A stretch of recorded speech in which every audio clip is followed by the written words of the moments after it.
Сәлеметсіздер ме балалар? Математика 4-ші сынып 24-ші сабақ. Бүгінгі сабақта көптаңбалы сандарды 10, 100, 1000 сандарына қалдықпен бөлуді үйренесіңдер. Бірінші санды 10-ға, 100-ге және 1000-ға қалай бөлуге болатынын есіңе түсір. Берілген өрнектерді қандай екі топқа бөлуге болады? Әуелі ережелерді оқып жіберейік. 10, 100, 1000 сандарын қалай қалдықпен бөлу керектігіне ереже құрастырып көр. Осы ережені пайдаланып, өрнектердің мәнін тап.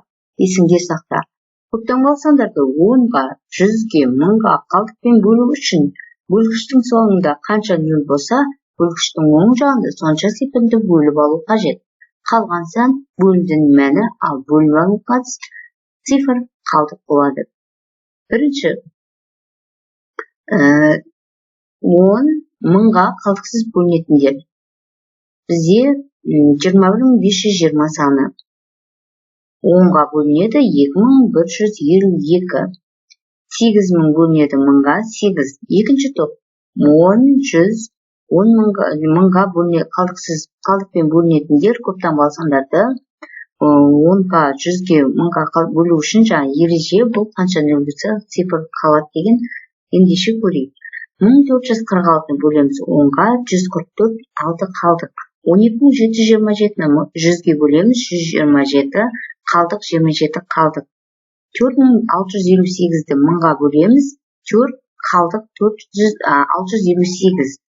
60412-ні 1000-ға бөлеміз 60412 қалдық. Екінші есеп бөлімде қанша цифр болады? Қалдықты бөлгішпен салыстыр дейді. 540123-ті бөлеміз 10-ға 54012 қалдық 3. Яғни 3-тен 10 артық. 72432-ні бөлеміз 100-ге 724, 32 қалдық, 132-ден артық.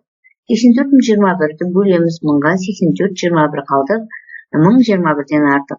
63123-ті бөлеміз 10.000-ға 6, 3123 қалдық, 3123-тен 10.000 артық. 872-124-ті бөлеміз 10-ға 87312 4 қалдық, 10 артық 4-тен. 405-123-ті 100-ге бөлеміз 4051 23 қалдық, 123-тен артық. 824-900-ті бөлеміз 1000-ға 824 900 қалдық қалады, 1900-тен артық. 217-ді бөлеміз 10.000-ға 21 7000 қалдық, 10.000 7000-нан артық. Үшінші есеп 45000 бөлу 100 қосу 50. 45000 мен 100-ді бөлмес бұрын балар 100-де 2 нөл болғандықтан 45000-ның 2 нөлін қысқартып аламыз. Сонда 450, 450 қосып 500. 567 азайту 623 бөлу 7 қосу 13. Бірінші амал бөлу, екінші амал азайту, үшінші амал қосу.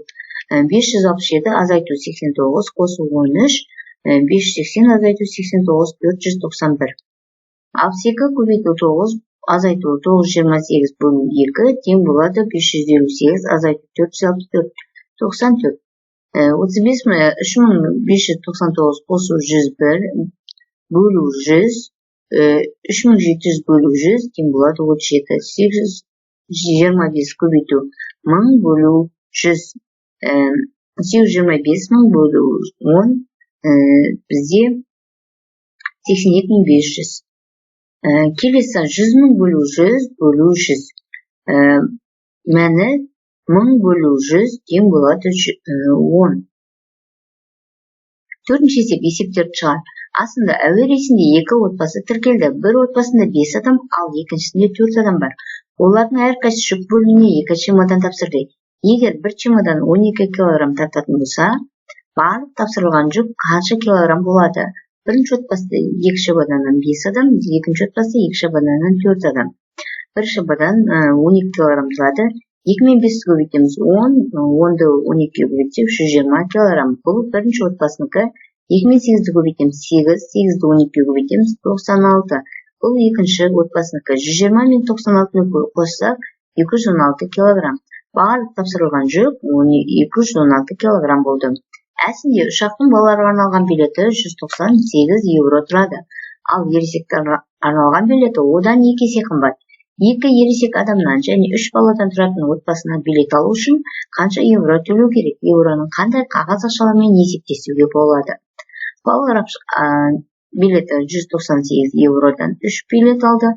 Ересектердікі белгісіз 2 есе қымбат, 2 адам.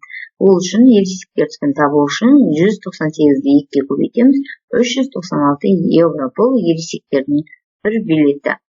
Ал 396-ны 2-ге көбейтсек 792 евро. Бұл 2 ересек адамның билеті.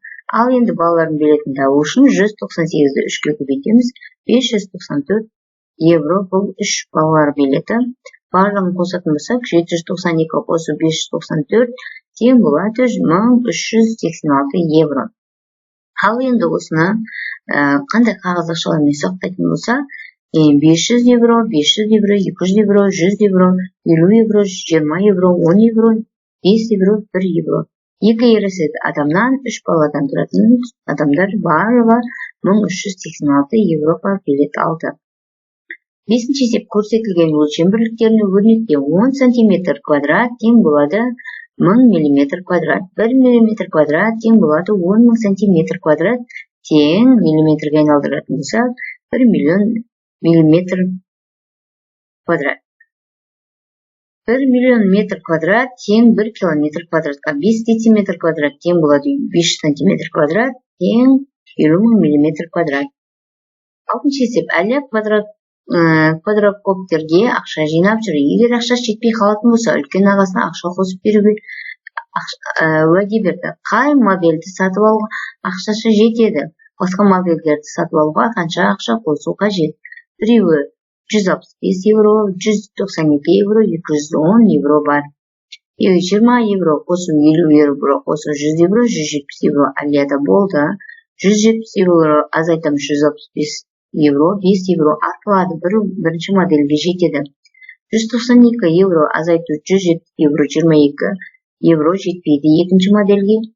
210 евро азайту 170 евро, 40 евро жетпейді үшінші модельге. 7-ші есеп 5-ке бөлу үшін келесі сандардың әр қайсысына қандай ең кіші санды қосу қажет? Бізде 1123, 560.112, 300.583 сандары берілген. Ол үшін 1123-ке 2 санын қосып 1125. Оны 5-ке бөлеміз 225. 560.112-ге қосамыз 3-ті, 560.115, оны 5-ке бөлеміз 112.023. 300.583 қосу 2, 300.585 бөлеміз 5-ке 60.117. Ұқсас есептер тапсырма орындайтын болсақ, 1021 қосу 4, 1025, оны 5-ке бөлеміз 205, 1346 қосу 4, 1350 бөлеміз 270. 8-ші есеп ойлан және жауап бер. Үш ағайынды үстелде жатқан жаңғақтарды қалай бөлуге болатынын ойлануда. Арман былай деді: егер әрқайсымызда 8 жаңғақтан болса, 2 артық болады. Алатын болсақ, ал 9 жаңғақтан алатын болсақ, бір жаңғақ жетпей қалады. Үстелде барлығы қанша жаңғақ болған? 3-ті 8-ге көбейтеміз 24, 3-ті 9-ға көбейтеміз 27. 24-ге 2-ні қоссақ 26, 27-тен 1-ді алсақ 26. Үстелде барлығы 26 жаңғақ болған. 9-ші есеп қалдықпен бөлуді орында. 45.859-ды 100-ге бөлеміз 458, қалдық 59. 985.120-ны бөлеміз 1000-ға, 985, 120 қалдық. 360.025-ті 10-ға бөлеміз 36.002, 5 қалдық. 254.201-ді 100-ге бөлеміз 2542, 1 қалдық. 682.002-ні 1000-ға бөлеміз 682, 2 қалдық. 703.470-ті 100-ге бөлеміз 7034, 70 қалдық. Не балалар, осымен біздің сабағымыз аяқталды. Арнамызға тіркеліп, лайк басуды ұмытпаңыз.